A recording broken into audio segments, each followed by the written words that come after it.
So the hedge, remove all the orders, remove the stop of the long position, remove the take profit, because that 70 pip spread actually,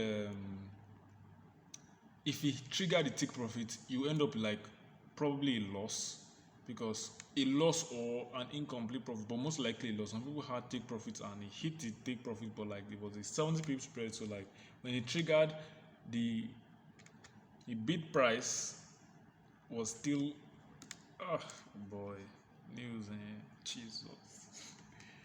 But sure, you remove all the others, remove the stop loss, remove the take profits from the long position, and your sell order, don't set or remove the stop loss, and also remove the take profits. You need to let the market go as fast as it wants to go. But so in this kind of scenario now, you've practically left the trade. You've practically left the trade, but you're still in the trade. That's the thing. That's the thing, you know. So if we were hedged completely, no stop losses, nothing, practically left the trade. This candle here, this is where it happened. This is the main move. Boom. Okay, candle 1. This is 13:30 to 14 o'clock. That's 1:30 to 2 o'clock. That's when the news release around my time zone. I think it's UTC +1. So, first candle. On the short position is making profits. The short position is making the same amount of profit that the long position is losing, but no big deal. No big deal. Like, okay. From here to here,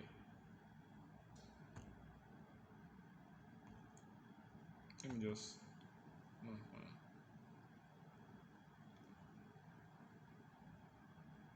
it's okay, it's okay. From here to here now is this is the amount of profit you've locked in from here to here. So what you're not trying to do is trying to not leave the trade while still having the advantage of being in the trade. So that's the hedge. That's the hedge. So we've practically left the trade at this point.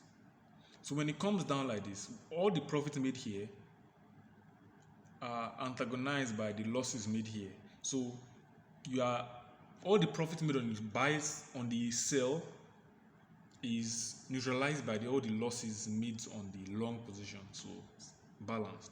Because of that balance, no matter what happens, you're not losing any money, you're not making any money as far as you close it at the same time. So we've practically already secured whatever we currently have. That's why you only do this when there's a substantial amount of profit you don't want to let loose. Simple. You have to keep that in mind. Very important. So what the step beyond this is, because the first step is, okay, I don't want to leave what I have currently on the table. That's the bare minimum, honestly. That's what I really wanted initially. I just wanted to find a way to keep my profits safe from news. And keep my profits safe from news now. So if I could now do that, as far as I've kept, like, opening the sell order has automatically left, I've closed the trade, but I've not closed the trade. So I have my profits. I have my profits still intact. Because I now have my profits still intact, that's goal 1, check. Goal 2, it's not really a goal, it's a benefit. It's just an extra benefit. So now, but that's where the tricky part comes in. That's where the tricky part comes in, you know. So 13 to 2 o'clock, no problem. We have to wait from this candle and on CJ. What happened on CJ? Because CJ, EJ, very, very connected pairs. But CJ is weaker than EJ.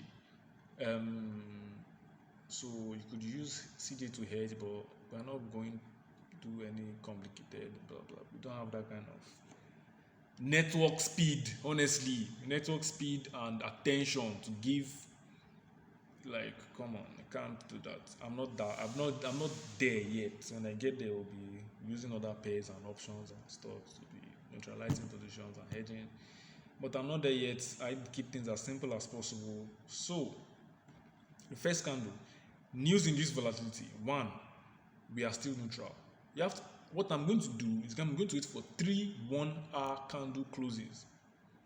3 1-hour candle closes. So I'm going to wait for 3 hours, 2 hours 30 minutes after the news is released, basically. 2 hours 30 minutes in this condition, sha. Basically, the next two candles after this current candles close. That's all. The next two candles after the current candle close. That's 3 hours, 2 hours 30 minutes after the news has been released. This kind of situation now will keep me.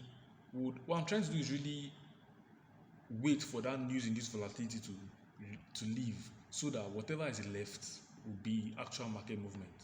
That's the point. That's the plan. So, first candle, second candle, third candle. At this candle now, at the close of this candle, that's when I'm now going to look at the situation on ground. At the close of this candle now, I'll now check if I'm going to just close both of them at the same time and walk away with my profits. I will do that in kind of a scenario where I ended up like stopped out somewhere around here, something like on CJ now. The reason why I'll close both of them at the same time is when like my play, like the original one for myself, is like there's nothing I can do about it. Game over for me. Like this now, we're stopped first candle, second candle, third candle. Like I'm not seeing the point, and I have more or less set the sell order here. So I've already hedged at this point. So because I've hedged at this point, whatever product I have here, I'm going to keep it, because after the close of everything, I'm at my entry. There's no point to have this trade running. So I've just closed both of them at the same time. I walk away the existing profits. But now, EJ, that's not the case. After the three candles, we are still in profits, and we've closed higher, and there's potential for more movement, and we know that this trade was going to work. We're not sure, but at least we're willing to take the risk.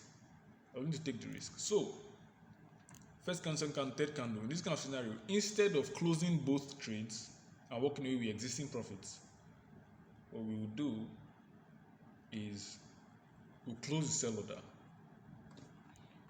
We'll close the sell order and take the loss that it brings, whatever loss it is. We'll close the sell order or the opposing order. We'll close the opposing order and sorry, I'm not familiar with terminology of. I'm sure this is a very serious style of trading, hedging, but I'm not familiar with terminologies. Everything is my own, what I decided to call it, basically.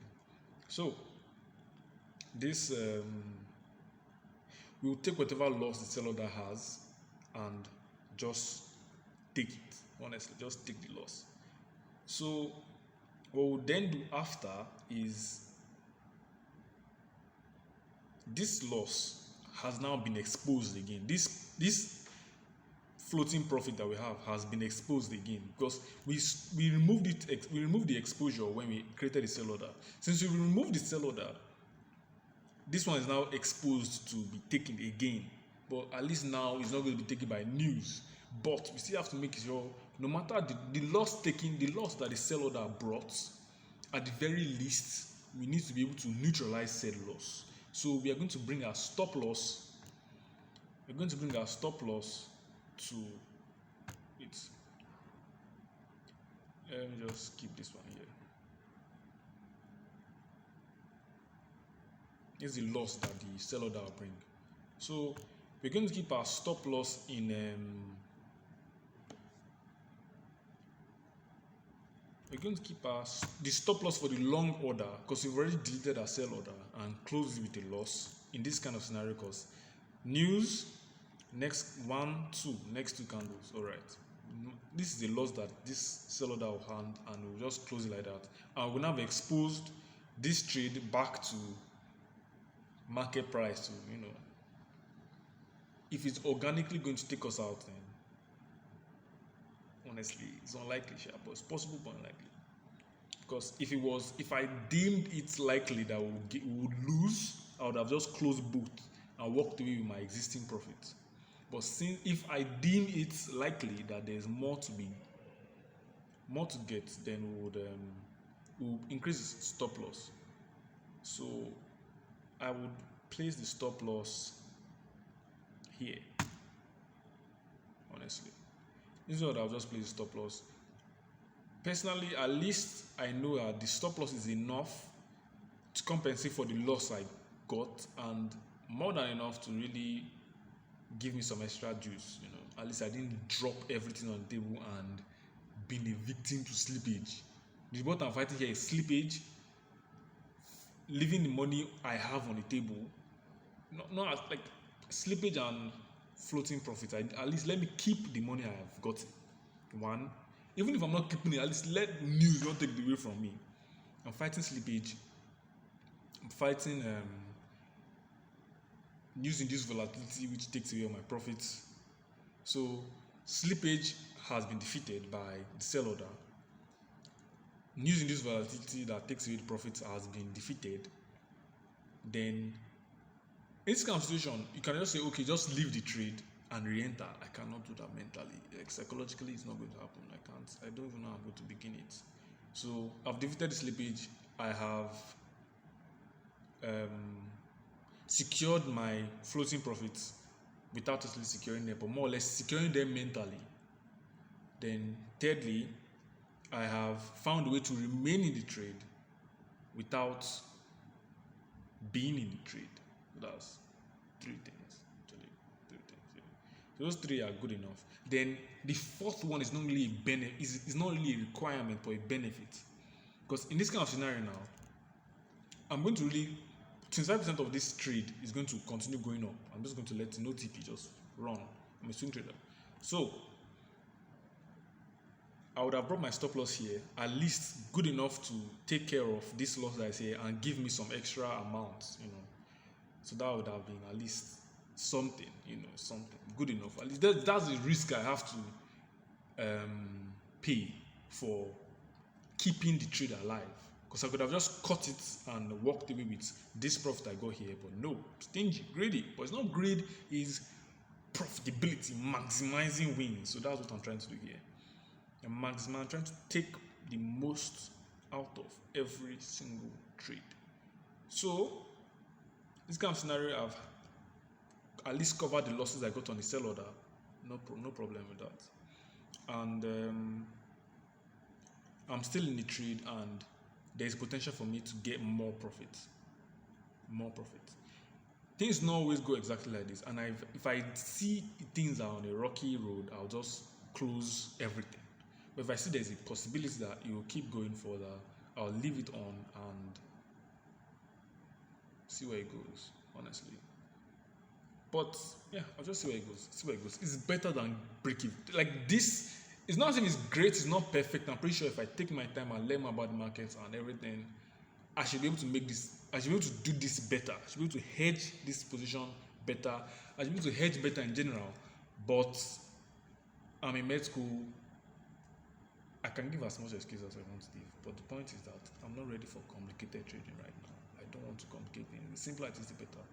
For now, probably after some point, I'll probably become more knowledgeable and be able to hedge this position better and handle a situation like this better. But these are the kind of things that make me improve. Hedging is something I've really not been taking attention to now. Since I knew it's necessary, and this is how I'm going to apply it. Not only have I read about it, I know how I'm going to apply it to my trading strategy. And the reason why I should even apply it. So all these kind of parameters help me, take it more seriously. So yeah, that's what to do in high impact news events. Good luck next time.